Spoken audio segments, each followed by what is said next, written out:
Hello, everybody. Hello. Welcome to another Numbskulls book club featuring me. Hello, my name is Ava, and joining me as always is. Wait, Hang on a second. you're not Carrie. I'm not. What No. the hell? Hello, John. Welcome to the show. Good to be here, Ava. Good to be here. Some people are all immediately going to be asking, "Where's Carrie? What's happening? Where's Carrie?" For those who know, Carrie has had a pretty rough February, so she did not really have a lot of time to read Ciaphas Cain for the Emperor. However, she did read a chapter, and from what she tells me, she liked it. It was just, you know, with everything going on with the GoFundMe and everything else going on with just finances and stuff in general, she, didn't have a lot of time to just sit down and enjoy a book. You know what I mean? And also, We've talked a weird month. Yeah. Overall. Well, we've also talked about like Carrie struggles a bit to really get into some books. And this one was just like proving a little hard, and that makes a lot of sense given its presentation and how everything is. But today we are talking about Ciaphas Cain for the Emperor by Sandy Mitchell. John, Yes. I've heard about Ciaphas Cain since the dawn of 40K. I think you meant to say Ciaphas Cain, hero. I was about to mention. Yeah, I know the memes. I see the shit posts. I see a lot of stuff about Cain, but I often don't actually see people discussing Cain. You know what I mean? Yeah. I mean, he's definitely like a meme of like, what am I doing here? Yeah, it feels a bit like just a meme character in general, which in a weird way kind of fits with what he is and how he it fits with his reputation. Yeah. But I want to talk more about that later. First off, hey, how'd you like the book? I liked it. I liked it a lot. I had to sit with it. Yeah. I think if I had finished this book an hour ago and then we went live, I think my overall consensus would be I was disappointed. But I sat with it for a few days because I knew this would happen. I like it. I like it a lot.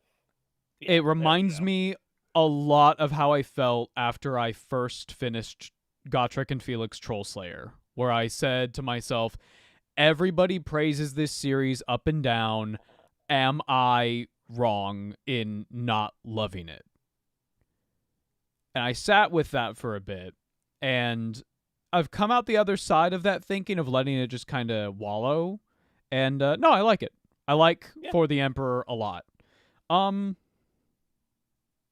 Yeah, I have a lot to talk about today, and I'm really, really interested in discussing it with you, especially because like you've been in 40K longer than I have. Yeah. By a decent margin. Did you read this book before this month? No, I have not. Okay. A lot of my early 40K stuff was focused on, Horus Heresy stuff, and of course, just reading Lexiconum stuff as well. So. Yeah, of course, wiki diving and stuff. Yeah. Obviously, going into this, if you're listening, full spoilers for Ciaphas Cain for the Emperor by Sandy Mitchell. If you haven't read it or you don't care, well, yeah. I'm not your dad. You can you can listen if you haven't. You know listened. What you're here for. You know what you're here for. It's all right. It's all right. So first off, I want to talk about the presentation of this book. I thought the presentation, thinking back on it, I think it's my favorite part of the book. The way the story is presented. Because at first you have Amberley discussing, okay, here's the archives of Cain's writings. And she's doing it, if I remember right, she's doing it specifically so that they can get the actual report of what happened in certain situations. In this case, the Gravalax incident. Yeah. And that just generally that Ciaphas Cain is apparently, well, Amberley believes Ciaphas is important. He's a bit hard on himself.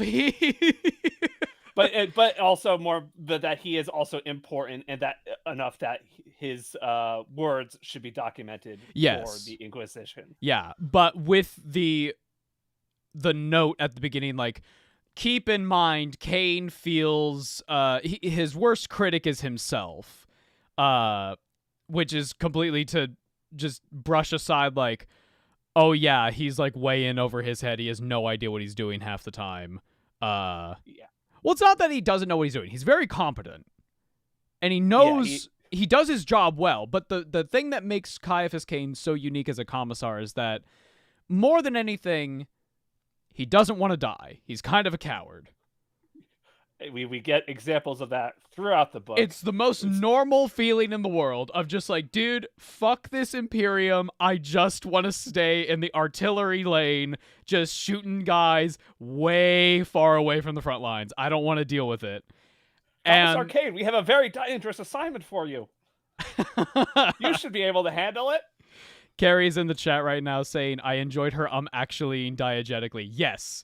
I really, really liked Amberley cutting in, especially in the first couple chapters, going like, okay, this is what Cain means when he says that. He picked that up because he's hung out with the Valhallen so much, but this is what it means to normal people. And like, that's fantastic. I loved that. Yeah. I think my favorite parts of the presentation was Amberley going, okay, so Cain's account of this is either incomplete or he wasn't here for a very key moment in this situation, so we're going to shift perspectives. Now, I don't know her name at the top of my head, but I know she voices Mithara. Lieutenant Suda. Yeah, but becomes General Suda later. Yeah. I'm talking about the actress, though, because she fucking kills it. I love her voice. Oh, yeah. She voices Mithara in Baldur's Gate 3. Oh. Yeah, dude, her fucking voice is crazy, but like her fucking going like, yeah, for the Emperor, like with that fucking deep rumble. Great. Fantastic performance. But my favorite perspective we would switch to is the fucking guy, because I think like basically she's like, this book is from an unbiased account of the Gravalax campaign, and this dude is writing it, and he's like, and the fucking rogue traders. We must all ask ourselves, where are the guard? And the only logical answer is that the rogue traders had something to do with it. That guy was great. Are responsible for everything. That guy was awesome. I loved listening to his he's just seething the whole time, just waiting. He's like, I gotta talk about how much I hate rogue traders, please. It was great. Unbiased account, by the way. Unbiased account. That was my favorite part. I loved that guy. In terms of the presentation of the book, yeah, the shadowy rogue traders.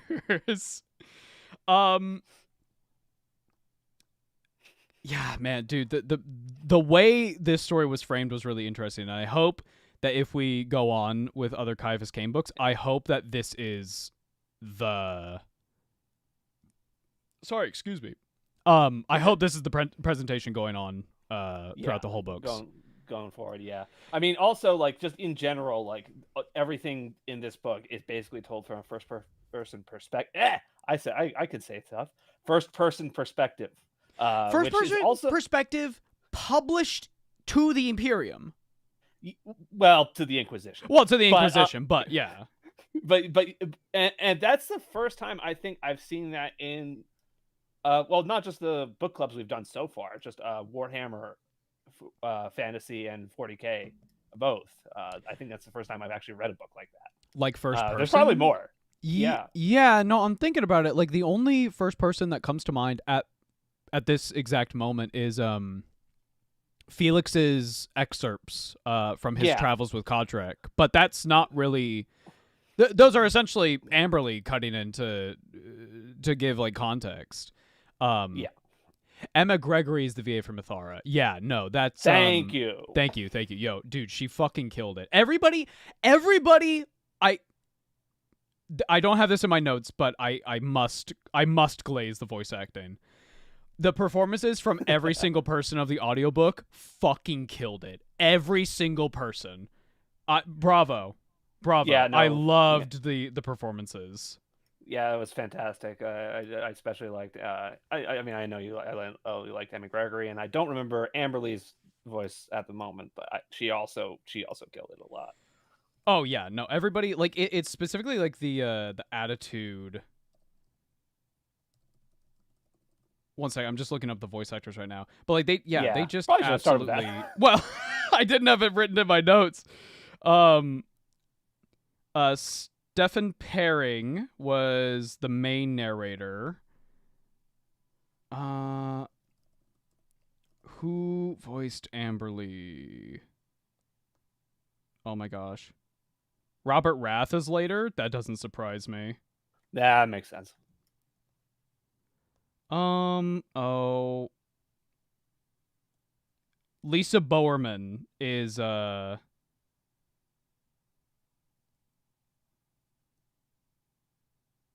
believe this is oh wait, no, she never mind, that's a different thing. Oh my gosh. I can't find it at the moment. Anyway. Okay, I didn't write it down.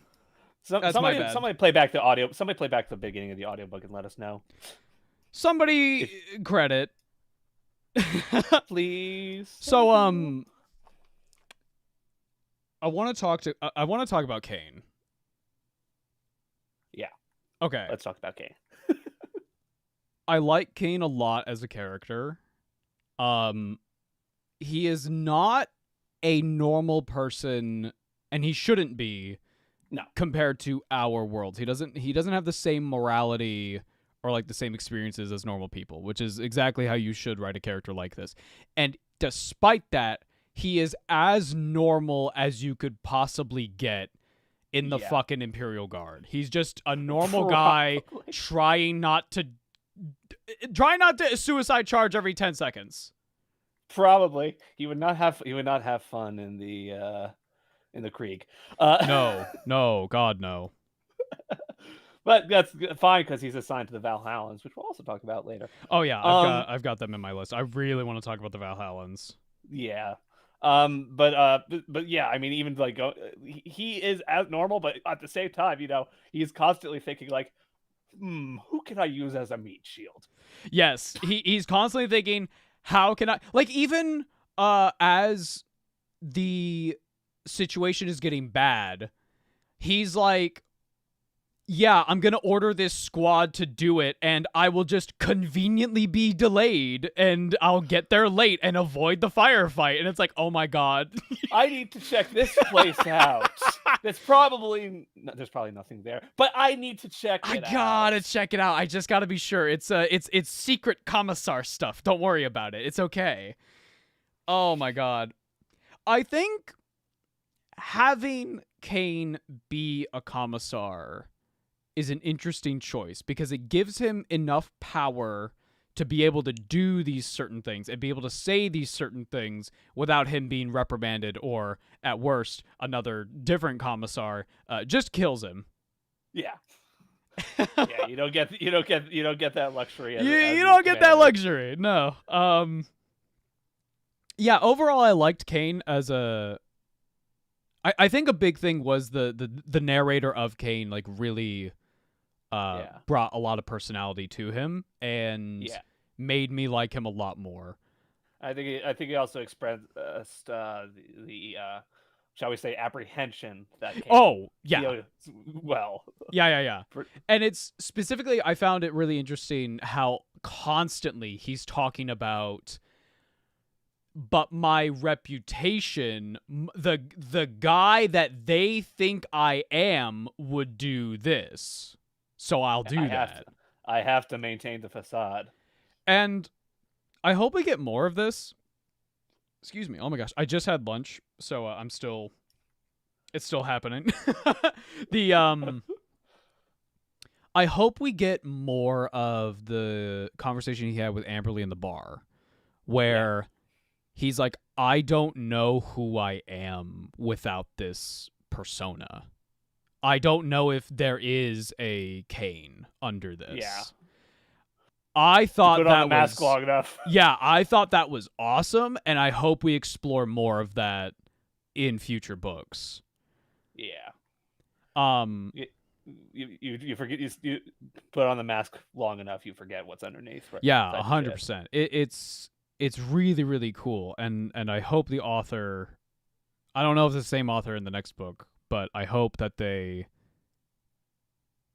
delve more into that. Not just like the, oh God, I'm so sad, depressed, but like the question of who am I actually?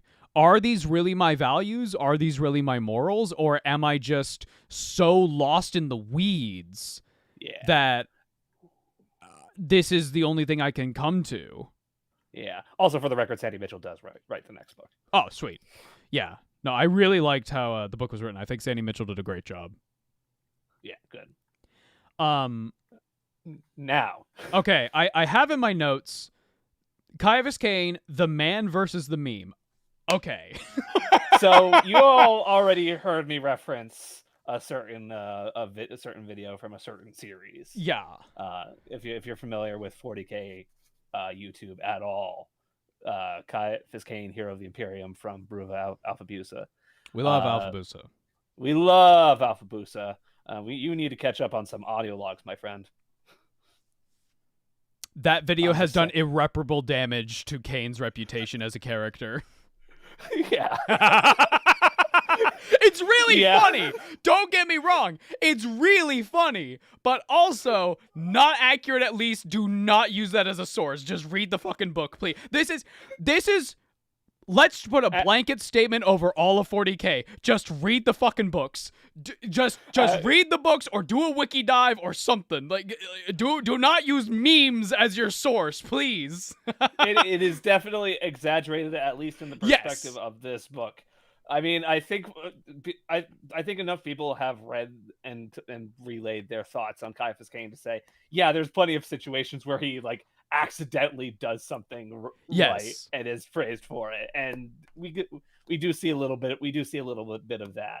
I mean, we heard a previous. They talk about a previous situation where Cain was like running away because there was the previous campaign he was on. I believe they were fighting Tyranids, which comes into play in this book. But he was fighting Tyranids, and he basically was, I can't remember exactly what he was doing, but he was trying to get away from the front line. And basically he stumbled upon a bunch of Hormagaunts charging toward him. So he's like, oh, fuck, and just runs away back to the front line, and they kill them all, and they're like, oh my God, Cain's a genius. He was fighting them off all one by one. Wow, he's so strong and so cool. I loved that. I mean, we also do get like just in the contemporary setting of this book, we actually do get that too. Yeah. In the form of what I just mentioned, where Cain diverted himself and Jurgen in the tank. Yeah, we're gonna go to this we're gonna recon this empty area. Somebody's calling. The Inquisitor is. Oh fuck. Oh shit. Oh fuck. Wait, no. I could just let the Inquisitor die. It's fine. No, but they'll blame me because they'll know that. Oh fuck. Like, that is the anxiety that the Imperium needs. That's perfect. That's exactly what the Imperium should be displayed as. Is that it is a group of people very similar to Skaven, but not one-to-one, where you are so scared of the repercussions of any action you take. Yeah. I love that. I love that a lot. But I think the memes exaggerating Ciaphas Cain are funny, but I think it also subconsciously gave me a weird... I don't know. Like, I kind of went into this book thinking it was going to be more of like a comedy. Yeah, I mean, there was definitely there were funny moments, and I think you mentioned that too on the last book club, because I also listened to the end of it just a couple hours ago. So yeah, you were mentioning like you were expecting this to be kind of a full on comedy. It definitely has comedic elements, but it is not the main thrust of the book. I think it's more of a mystery in a weird way. Like, it's really interesting. It's like a political mystery. Yeah. And when the dinner happened, I was like, this is not the direction I thought this book was going to go. No.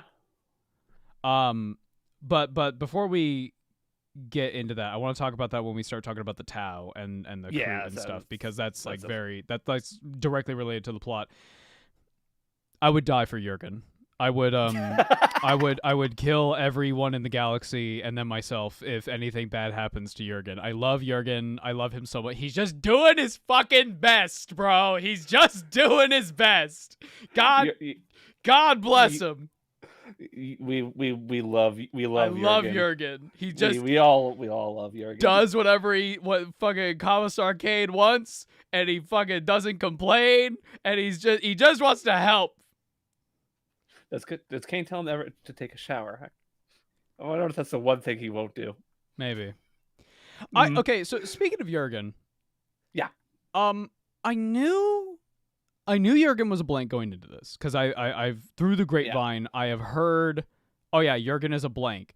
And I specifically remember there was a post I saw, this was years ago, of someone going like, oh yeah, you find out in book 3 that Jurgen's a blank. No, the fuck you don't! It's in this book! What the fuck are you talking about? It's inferred like halfway through. Amberley directly says, do you know what a blank is? I'm pretty sure he is one.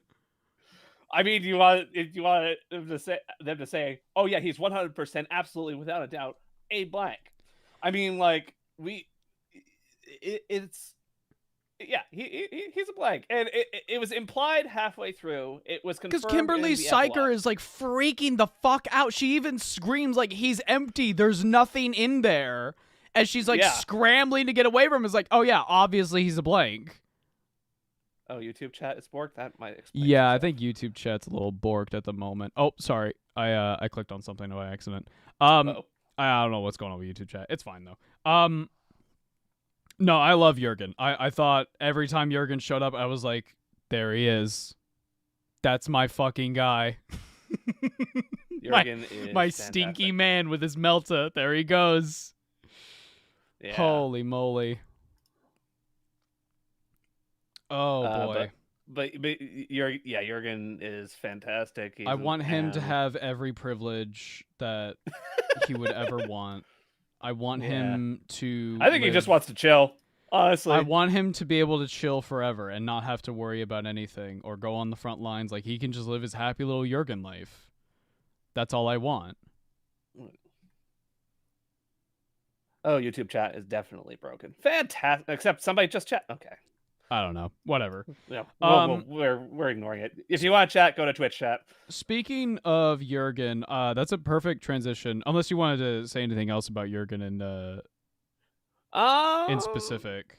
No, I think that was about it. I think I remember I remember the conversation we had about Jurgen a while ago before you were doing this book club. Like, you didn't realize that Jurgen was a blank. No, it is just straight up confirmed. No, it's crazy how direct it is.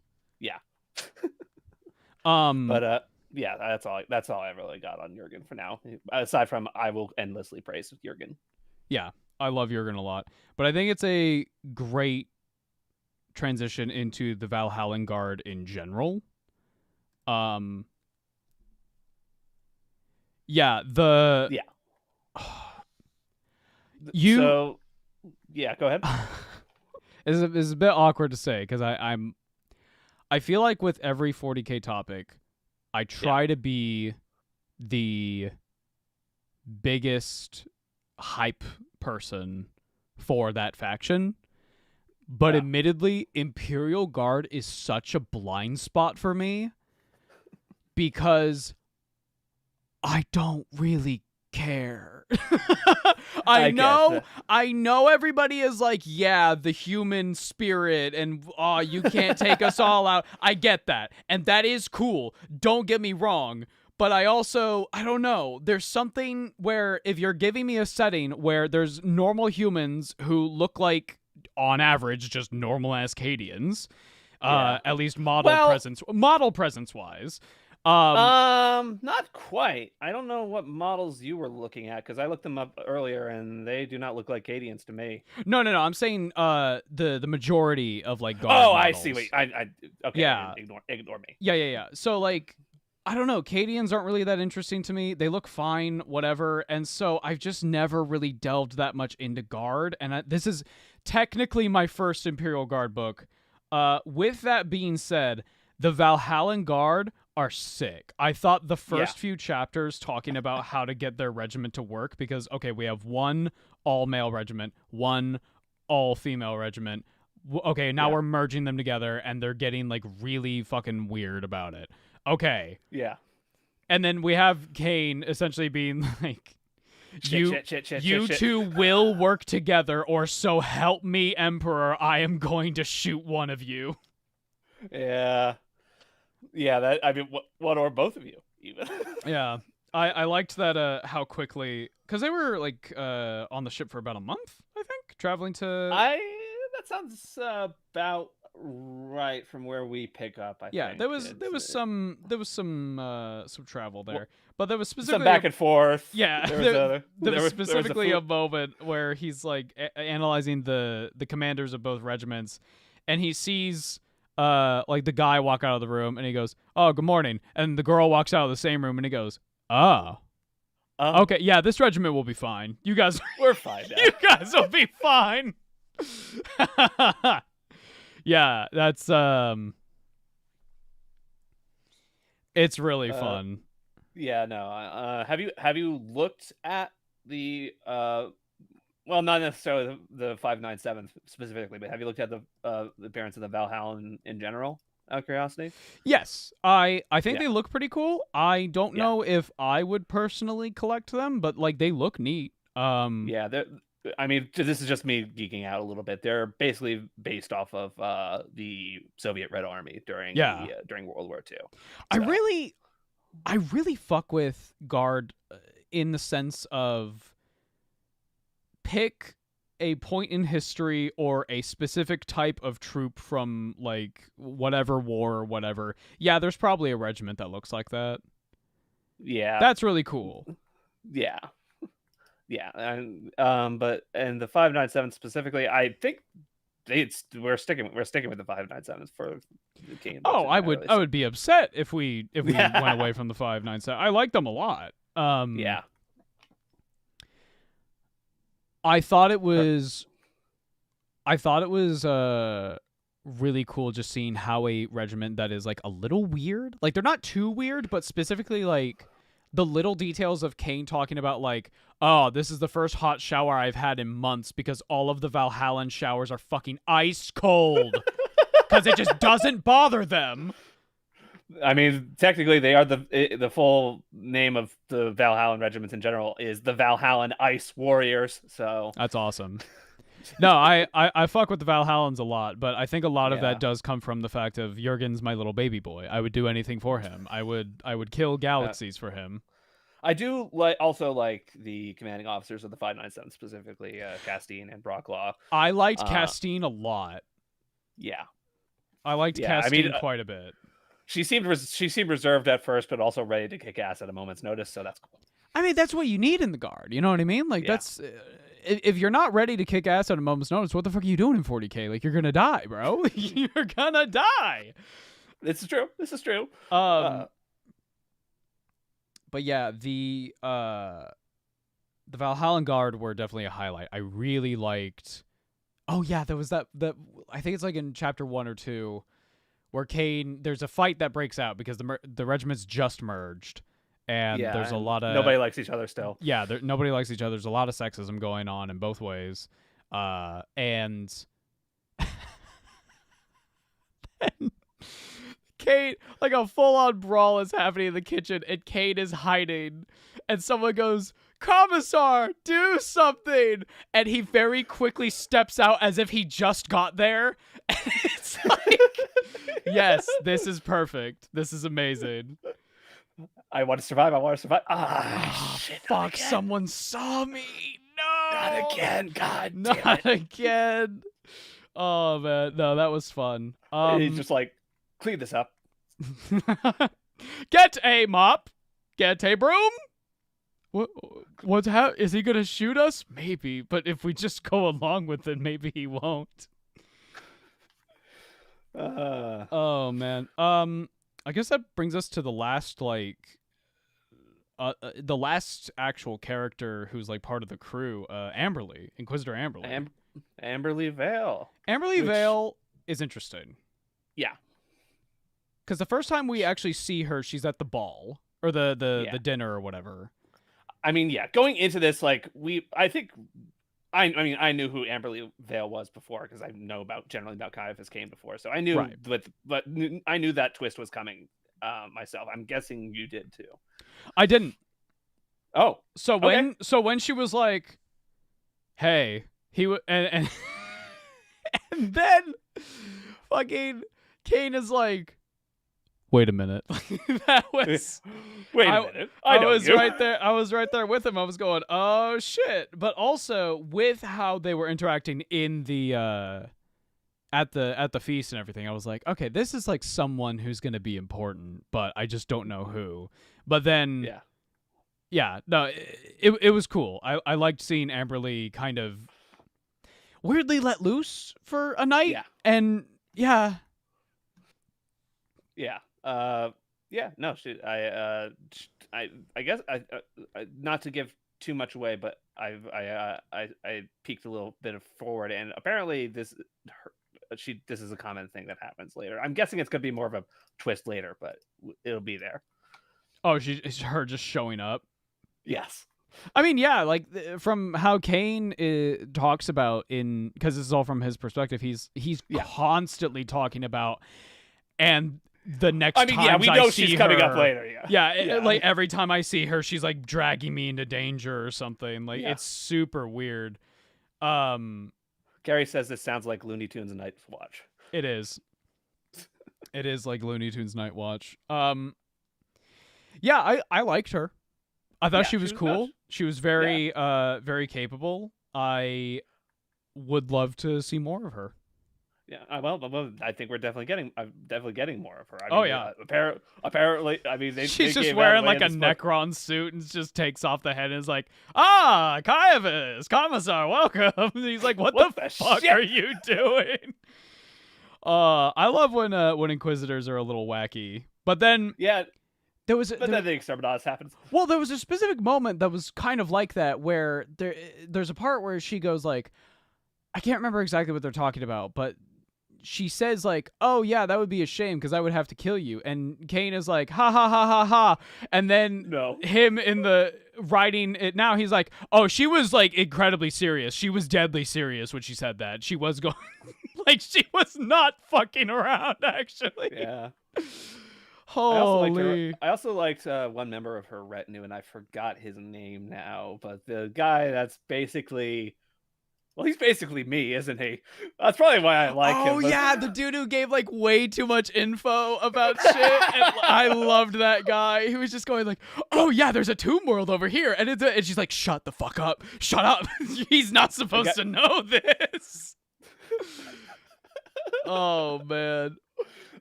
But yeah, like, you know, it's a guy who's obsessed about certain particular subjects that goes on and on correcting people about information. I loved him. I loved him. Yeah, I how could I? I was like, I feel a little deja vu as I'm listening to this.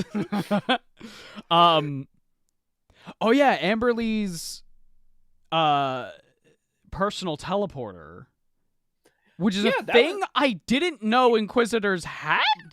Displacer field. I guess I've heard the name before, but I never really looked into what it did. Yeah. It makes sense. It makes sense. Personal teleporter to get you out of danger. That makes sense. Yeah. I did like the moment towards the end where she teleports away and she like crashes into a fucking table and she's like, "Who the fuck put a table there?" I loved that. There's a little bit of comedy. Who comedy the moments. fuck puts a table right there? That's so fucked up. Oh man, no, she was great. I also loved at one point and this is about Jurgen more than anything. My love, my darling, my baby boy. He's bringing the Melta and she sees it and she's like, "Oh, I hope you brought marshmallows." And he looks at her and he goes, Should I have brought the marshmallows?" And she's like, doesn't say anything. And he goes, Oh, oh, you. Oh, yeah, yeah. Oh, that's funny. I love you, Jurgen. Yeah, but no, Amberley is a great character. I think she's very well written. I think, I mean, we get the hint that she will be deadly serious when she Oh, needs to be, oh yeah, but as mentioned, oh yeah, no, she was going to kill me if I learned any more. yeah, and I guess that really brings us to the next point, which is ultimately why she's there, and it's because Gravalax is a weird situation. The Tau have been here for a couple months, and boy, do they have a foothold. Asterisk, but Asterisk. yeah. um, It's, what's weird is I didn't hear the synopsis of this book or listen to or go or read the synopsis of this book before I started it. So the fact that the Tau were there and they weren't actively fighting the Imperium was kind of a surprise to me. One of my favorite. I keep thinking about it. It's the first time they touch down on Gravalax, and they're doing like the Imperium parade. And Cain keeps looking at the buildings, and he goes, "Why are these buildings making me so uncomfortable?" And then he realizes none of them have right angles. They're all round. What the hell? They're all smooth. And he's like, "That's fucking weird." And then you get the protesters who are all like their hair looks like Tau hair, and they're like, "Get out of here, you fascist." That was great. I loved that. I loved seeing, okay, this world is not important enough to go to war. There's not enough shit on it. Who cares? And also, it's on the very fucking fringes of the galaxy. Who gives a shit? But also, we can't just let the Tau be here. So we're going to have this weird kind of, like, we don't want a war, but we're also going to just kind of play nice. But, you know. Yeah. I do like I do also like the part where Cain sees a battle suit for the first time, and he thinks it's just a they've got really fast dreadnoughts. No, that's a battle suit. A what? That's a pretty standard battle suit. I really liked the one Tau bodyguard who was like just constantly going like, I fucking hate you, Cain. I hate you, Cain. But also he was like Cain saw a battle suit and he saw like a fucking gun. Like he saw one of them fire and he was like, what is that? And he's like, oh yeah, we mass produce those. Yeah, we have a ton of those actually. Yeah. This fucking weird dick measuring contest between this Tau and Ciaphas Cain. Like, it's so fucking weird. Boy, yeah, no, I thought the Tau were really interesting in this book because we don't see a whole lot of them. Like, most of the time we're really interacting with like the most we got was in the sewers and the party, or post party, I should say, when Cain is escorting them back to like just escorting them back to safety because like what's going on, right? But I think one of my favorite things was the Kroot, because when Cain and the other guy, is it another commissar? Is it the commissar or is it the ambassador? Oh no! I know what you're talking about. I think he's an Imperial Guard officer. I forgot what rank. Yeah, but he fucking brings Cain. They get fucking shit faced, and he's like, yeah, I'm gonna take you to the fucking place. And he's like, oh, there's a lot of people wearing blue face, and he's like, oh yeah, we're gonna show him what for. And he's like, you fucking idiot!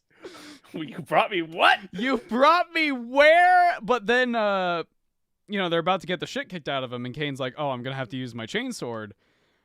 And then the Kroot shows up. My boy Gorok.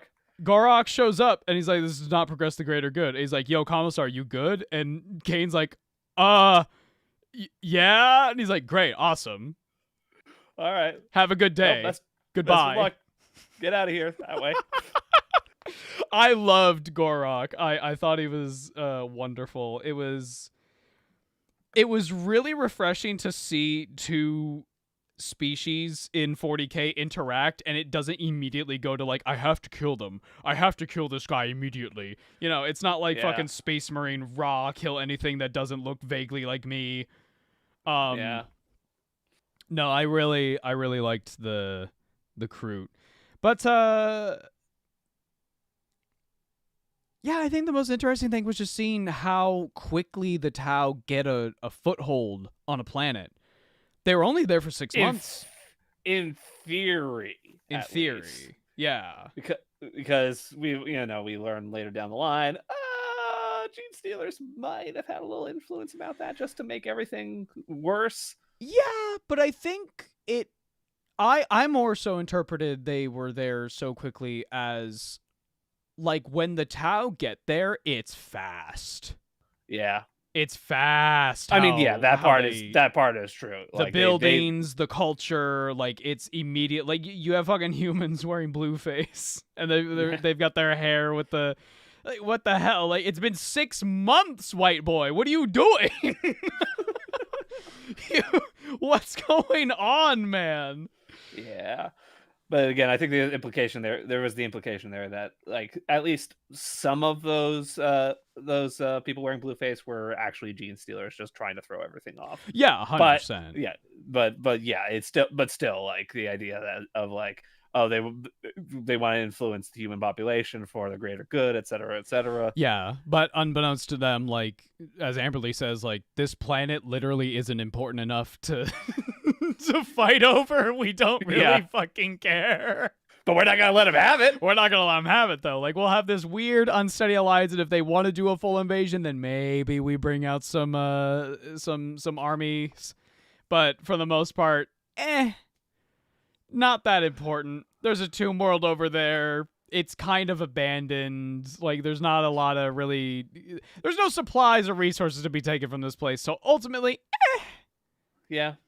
But I liked how Cain, in hearing Amberley say that, he was like, I thought that was, like, exactly what we were to do. Because, like, according to the Imperium, all planets in the whole galaxy are ours, actually. And also, and we cannot suffer the Xenos to live. Yeah, but there's some exceptions to that. It's like the Codex. Like, one of my favorite things, I can't remember exactly the source on this, but there's an Ultramarine who is a new recruit, or, like, he's relatively new, and he's hanging out with Calgar.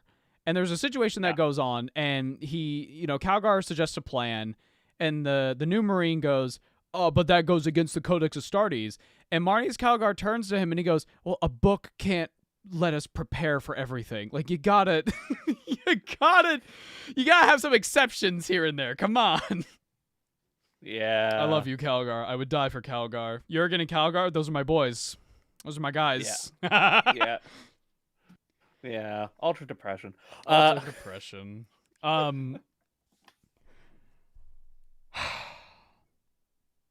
Genestealers. Let's talk about Genestealers. Let's talk about the Genestealers. Okay. It was going to be one of two things. Okay. It was good. I kind of guessed it because I was like, it's either going to be Tower Genestealers by, like, the end of the chapter where they landed. Because I figured the Tau weren't actually going to be the ones, like, pulling all these strings or anything like that. No, like, once the dinner happened and the Tau diplomat got assassinated, I was like, okay, it's not Tau are not the threat here. Tau are, like, the worst case scenario. We have a war. Yeah. And we can't let that happen because that's the consequence of the book. So we need to have something else. What's it going to be? Well, what's the faction that's really sneaky and they, like, have their fingers in a lot of pies and they're all about blending in and causing mischief and stuff? It's the fucking Genestealers. It's got to be Genestealers. Yeah. I mean, and Zach Panther also said the same thing here. I figured it was going to be either cultists or Genestealers. I was also thinking cultists. I was thinking chaos cultists. Yeah, in retrospect, I think the cultists would have been a bit silly but definitely. I also speaking speaking as a chaos girly who has now 40 chaos cultists in my collection, I'm not building another 10. I'm not gonna do it. I don't even need 30. I hate cultists. But speaking as someone who loves chaos a lot, chaos cultists are not subtle. No. They're not really all about the why, grand schemes and shit like that. Maybe that's what if I'm there's saying. Like in aligned, retrospect, but... yeah, it makes sense. It was more Genestealers than cultists. Yeah. Oh my god. But yeah, no, the Genestealers. I did appreciate how threatening Sandy Mitchell portrayed the Genestealers, especially the pure strain ones. And yeah. And like specifically Cain talks about like, oh yeah, I've seen those guys claw Space Marine Terminators like they were cardboard. Like, oh. Yeah. Oh no. That's not good. Yeah, I mean, I think we run into power scaling issues again on that one, but we're gonna leave that be. It's a remnant from the original Space Hulk game, or even further back, Space Crusade. Remember Space Crusade? I can show you the ad for Space Crusade. It's fucking old. Yeah, but it's awesome. No, it's a thing left over. But it's basically been like a. I don't like talking about power scaling, but generally speaking, Genestealers, at least the pure strain ones, are like a massive threat. Not because they're so powerful, but it's also because they're so numerous and they're so fast. Yeah, I mean, yeah, that makes sense. I mean, but either way, you know, this book is also from 2003, so I think it's the Marines have gotten, and especially Terminators, have gotten a buff since then. But it does check out. Primaris, instead of like cardboard, it's more like aluminum with the Primaris Marines. Yeah, it's a little different, but it's still relatively the same. just about. I have in my questions here about the Genestealers. Did you notice any hints? Because we get the big twist. Leading up to it, I mean, like I said, we were figuring either cultists or Genestealers. Yeah, but like going back, cultists are not that subtle. Yeah. That was the biggest. That was the biggest thing. I don't know. They were pretty cagey. They were, and I don't think there were a lot of hints, and the hints that we got are very subtle. There were 2 that I noticed. Yeah, and maybe chat can bring up some more hints. There were 2 that I noticed, but they were so well hidden, and it made the twist a lot better because, like, I already, you know, by the time the reveal happens, it's like, okay, it's pretty sure this is what it's going to be. But also having Cain work through it in his own head was really fun. Because it's specifically when they find the bodies in the sewers, and he goes, oh no. The 2 that I wrote down was, so when they go to the party, Ciaphas chalks any weird nobles to incest. There's a lot of nobles that have like a lot of weird facial features, or a lot of weird, like just they're just strange. And Ciaphas is like, yeah, but the nobles are like weird and incesty, so whatever. That's not really a big deal. But in that same party, I think it's Amberley or somebody. Well, I don't remember if it was the same party, but I remember there's a character who is talking about killing Tyranids and like cutting them open and stuff, and the nobles like vomit, like they get really, really upset. Which in context, when you're reading it, you're like, oh yeah, it's like a really graphic thing to describe or whatever. But knowing that Genestealers, they might have had some opinions about Uncle Steven. No. Yeah. Was that both? Or you? Those were the only ones I noticed personally. Okay, so I mean, there was also, and someone in chat, Zach Panther again, thank you, Zach, points out that the crew talked about how disgusting the bodies were. When they were eating them, but that was also right before. They discovered the moment Genestealers proper. Yeah, the moment the crew were like, "Oh, the flesh is tainted," like whatever. I'm like, "Oh yeah, no, it's 100% Genestealers." Yeah, I mean, I was going back. I was trying to go back and pull from my memory, like what can the crew eat and what can't they? Can they eat? Tyranids are a big no-no. Yeah, Tyranids are a big no-no. I was trying to remember, or if they were allowed to eat chaos, I think it as well. depends.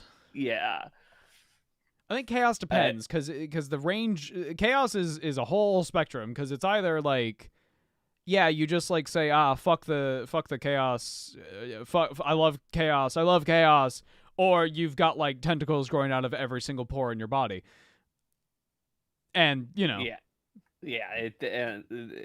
So like, I was trying to pull from that knowledge, and my knowledge failed me. I couldn't remember. So, either way, I mean, they were using they were also still using language like tainted. So, yeah and we talk, and one of the things they liked that Imperium characters love to talk about in reference to chaos is the taint of chaos. yeah So, Fireside in chat says Castine was telling war stories about goring Tyranids at the party. Yeah, that was what it was. There you go. Yeah, I thought the twist was really good because of specifically how subtle those clues were. And even though we both had a hunch, I thought it was a really satisfying twist. Yeah. No, that was good. That was good. I mean, we knew something was up. We knew it was something beyond the Imperium and the Tau, but just trying to figure out it could, for all we know, it could have just been, really Imperium people that really don't care about the practicality of kicking the Tau out. Oh, 100%. I did think my mind was going through because once the Tau ambassador got assassinated, yeah, it was less who did it, but why. Why did they do it? That was the question that was always in the back of my mind. Why would you kill a Tau ambassador and no one else?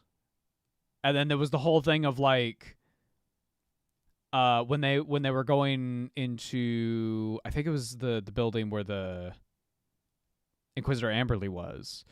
And it was like, oh yeah, the civilians are wearing civilian clothes and the PDF soldiers are wearing their uniforms or whatever. And then later on, Amberley's funny info dude is like, well, they were wearing civilian clothes. That doesn't mean they were civilians. It's like, oh fuck, you've got a good point. Yeah, I thought just constantly well, why would you do that other than sowing chaos or trying to get the Imperium and Tau to go into a war? But I thought the way it was explained was really cool because it's okay, the governor has 3 arms. Yeah. And he just had his 3rd arm shoot the fucking ambassador. I was like, that's genius. That's fucking genius. Yeah, that makes sense. How are you gonna? How would you? Everything makes sense in retrospect, of course. Yeah, in retrospect, everything makes sense, and I love little mysteries like that where it's like, oh yeah, no, that totally makes sense. This goes there, and that goes there, and yada yada yada yada. Yeah, no, I thought it was a great story. There wasn't any loose ends, which I really appreciated. Yeah. No, everything was wrapped up pretty quickly. Yeah, I mean that's sort of a thing with a lot of Warhammer books is that they just kind of end. Yeah, which is not a bad thing, mind you. Yeah, I mean, eventually maybe we'll read Gaunt's Ghost, but the most recent book I read from Gaunt's Ghost, it ended pretty dang abruptly. I mean, it was still an appropriate ending. You gotta meet those deadlines, man. There's only so much we can do. For what was happening, I think it was a semi-appropriate ending, but it was definitely abrupt. Yeah, that's fair. But that is a 40K thing, especially because a lot of these novels are expected to be continuing on and on and on and on. Yeah. But I mean, even Sadie Mitchell was still writing this with the expectation that it would continue on after this book. Anyway, we know that because they just keep talking about Cain and Amberley just keep talking about how many adventures they have together later on. So interestingly, on that note, a couple Black Library authors, I was just reading about this the other day. Yeah. Do you want to know how Black Library books get sequels and reprints and stuff? Yeah, go for it. It's direct interest. Yeah. Like if you are loud enough and the audience is there, your books get a lot more. And I imagine a big part in that is having things like what happens in Ciaphas, Cain, or even Gotrek and Felix, where it's like, okay, yeah, there are way more adventures to be had with these this group of people. I'm never getting another Votan book, am I? I mean, it depends on it. It really does depend on like the general audience and like how well did the book sell, and more than that, like online, how much do people talk about it? You know why the Horus Heresy book sells like fucking hotcakes? Because A, it's Space Marines, and B, nobody shuts the hell up about the Horus Heresy. That's why nobody shuts up about it. And now we're talking about the fucking scouring or whatever the fuck, and now that's gonna be a whole thing. Yeah, fair. But like, that's all fair. Yeah, authors have come out and said like directly, like, yeah, if you want a sequel to a book, like you need to be very loud and make sure GW is aware, like, oh, we want more of this. Yeah, because that's how you get sequels. Yeah, fair. All right. Yeah, that's about the end of my notes. I really enjoyed the book. If I had to rate it on like a star chart, that sounds weird. If I had to give it like a rating of like 1 out of 5 stars, I'd give it like a solid 4. I think I'm about 4, but yeah, 4.5 or something like that. Yeah, well, yeah. I had a fun time. I did, again, at the beginning of this, I did say like I think going into it, my expectations subconsciously were thinking about like, oh, this is going to be like a comedy. It's going to be a fun romp. And it was fun. But I think my expectations were a little different to what the story actually was. And so I needed a few days to sit on that and appreciate the story for what it actually was. Like I said, like I listened to the Demon Slayer review shortly before. Shortly before today, and I heard you mention or Carrie mention Black Adder, but 40K. I don't think it's quite on that level of comedy, but I still enjoyed the parts that were that had the comedy. As someone who has never seen Black Adder, I got no clue. Black Adder, and maybe Carrie can correct me if I'm wrong, it is a bit of slapstick as well. Which, I mean, we had Amberley introducing her face to the table, but that did happen, and I loved that. I loved that a lot. But I don't think it gets to that level. I think in talking about this, because before we started this book club, you and I, we were literally talking like, I don't know what the next... you and I? Do you mean this episode in particular, or the book club in general? Because I was like, hang on a second. I'm new here. This episode in particular, I was talking to you, going like, I don't know what the next book club is going to be, and I think have you talked yourself into it? I think I've talked myself into it in thinking back on it, because what I try to do with books is when I finish them, I want to give them like a day or two, maybe even a week, depending on when I finish it. I want to give it some time to digest. And then when we talk about it on these book clubs, it sort of like revisits like, oh yeah, I really did like that. I really did like this, and so on and so forth. So honestly, I think March's book club is going to be Ciaphas, Cain, book 2. Caves of Ice. Caves of Ice. I will read the blurb right now. On the ice world of Sima... What? Simia Oricali. All right. The Adeptus Shitus. A spate of mysterious disappearances is causing unrest amongst the mine workers, and as senior officer, Cain is nominated to investigate. Unbeknownst to him, the planet is right in the path of a major orc incursion, and as the savage Greenskins attack, a malevolent evil being stirred deep in the ice cave. It's Necrons. Yeah. I'm calling it now. Yeah. Caves, underground, mysterious, powerful force, Necrons. It's Necrons. What if it's Genestealers again? What if it's Genestealers a second time? Or maybe it is Chaos this time. Ice chaos would be cool. We don't get a lot of ice representation in fucking 40K. We got space wolves, but that's like it. There's no like ice magic or anything. It's fucking like some ice chaos. That'd be fucking sick. Ice magic is more reserved for fantasy. Yeah. Yo, GW, get more ice stuff. Get more ice stuff. There's just so many planets. There's just so many planets. Oh my gosh. Yeah, so March book club, that's going to be Ciaphas, Cain, Caves of Ice. Have it read by March 25th. That's the last Wednesday of March. If there's any schedule changes for whatever reason, maybe we have a video going up that day, or maybe there's a situation that occurs, whatever. But have it read. We're going to aim for March 25th, and we'll see you then. Thank everybody for watching. If you want to support us, go head over to our Patreon at patreon.com/Numbskulls, where you get access to a Discord and all sorts of cool stuff. We're actually going to change the tiers soon. We're going to adjust some of the tiers to be more achievable things on our end, whereas, you can also check out our merch at orchidate.com/collection/Numbskulls, where we have a great selection of very comfy shirts, and they're very high quality, and Bricky is good and wonderful, and I would love to good hug timing, them. Nightbot. Thank you, Nightbot. Very cool. If you want to know what the next episode is, it's going to be Magnus the Red. When's it going to come out? I don't know. It depends on how editing goes. But it'll probably come out very soon in March, because I need to get home, and this is my last week in Canada, so we'll see how that goes. Tentatively, probably the first half of March. Probably the first half of March, but I might get home and break my leg. I don't know. We'll have to see. Anything can happen. But thank you all for watching, and thank you all for listening, and we'll see you in the next one. Bye bye. Take care, everybody. Bye bye.